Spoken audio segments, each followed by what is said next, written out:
8 বছর এখানেই যাবে, ঢাকায় ডিজিএফআই সদর দপ্তরের ঠিক পিছনে অদ্ভুত এক স্থাপনা। র্যাপিড অ্যাকশন ব্যাটালিয়নের উপর মার্কিন নিষেধাজ্ঞা আরোপের কয়েকদিন আগেই এই স্থাপনাটি ত্রিপলের ছাউনি দিয়ে ঢেকে ফেলা হয়।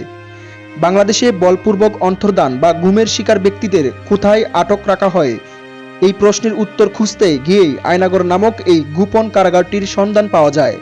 অবশেষে আয়নাগরের সেই রহস্য উন্মোচিত হলো। গোটা দেশের মানুষ এবার দেখতে পেল সেই ভয়ঙ্কর দৃশ্য, যেখানে দিনের পর দিন বিরোধী কর্মীদের বন্দী করে রাখা হতো। সেখানে ছিল অন্ধকারের সাথে স্যাঁতস্যাঁতে এক জীর্ণশীর্ণ কক্ষ, যেখানে চালানো হতো অকথ্য নির্যাতন।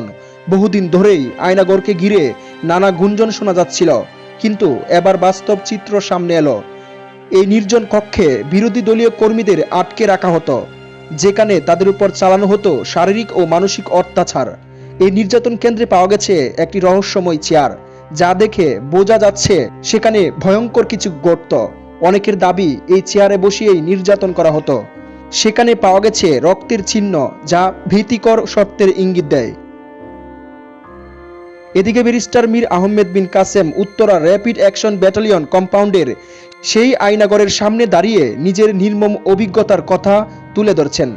এই আয়নাঘরেই শেখ হাসিনার প্রিয় নিরাপত্তা বাহিনী তাকে টানা 8 বছর ধরে গোপনে আটকে রেখেছিল, কোনো অভিযোগ ছাড়াই, কোনো বিচারের মুখোমুখি না করেই।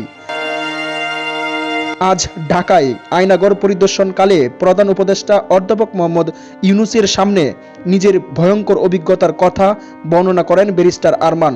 তিনি একের পর এক নির্যাতনের চিত্র তুলে ধরে বলেন, ডক্টর ইউনূস, আপনি নিজেই দেখুন, এই ছোট স্যাঁতস্যাঁতে ঘরেই আমাকে আটকে রাখা হয়েছিল। বছরের পর বছর দিনের আলো দেখিনি। বাইরের দুনিয়া থেকে সম্পূর্ণ বিচ্ছিন্ন করে রাখা হয়েছিল। আমার পরিবার জানতই না আমি বেঁচে আছি নাকি মরে গেছি। আমাকে এমন ভাবে নির্যাতন করা হয়েছে যা ভাষায় প্রকাশ করা সম্ভব নয়। তার কণ্ঠ কাঁপছিল, চোখে ছিল তীব্র বেদনার জাপ।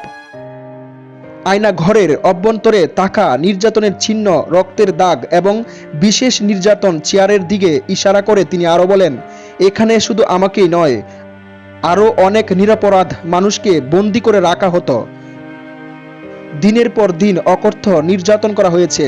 আমাদের কেবল একটা কথাই বলা হতো, আমরা কখনো এখান থেকে বের হতে পারবো না। প্রফেসর ডক্টর মোহাম্মদ ইউনূস নীরবে সব শুনছিলেন, চোখে মুখে হতবাক ও মর্মাহত ভাব। প্রধানমন্ত্রী আপনাকে একটা সেকেন্ড চান্স দিচ্ছে, আপনি এই সেকেন্ড চান্সটা আপনি ঠিক মতো কাজে লাগাবেন। আপনার চলে যেতে হবে, দেশ ছেড়ে চলে যেতে হবে, দেশ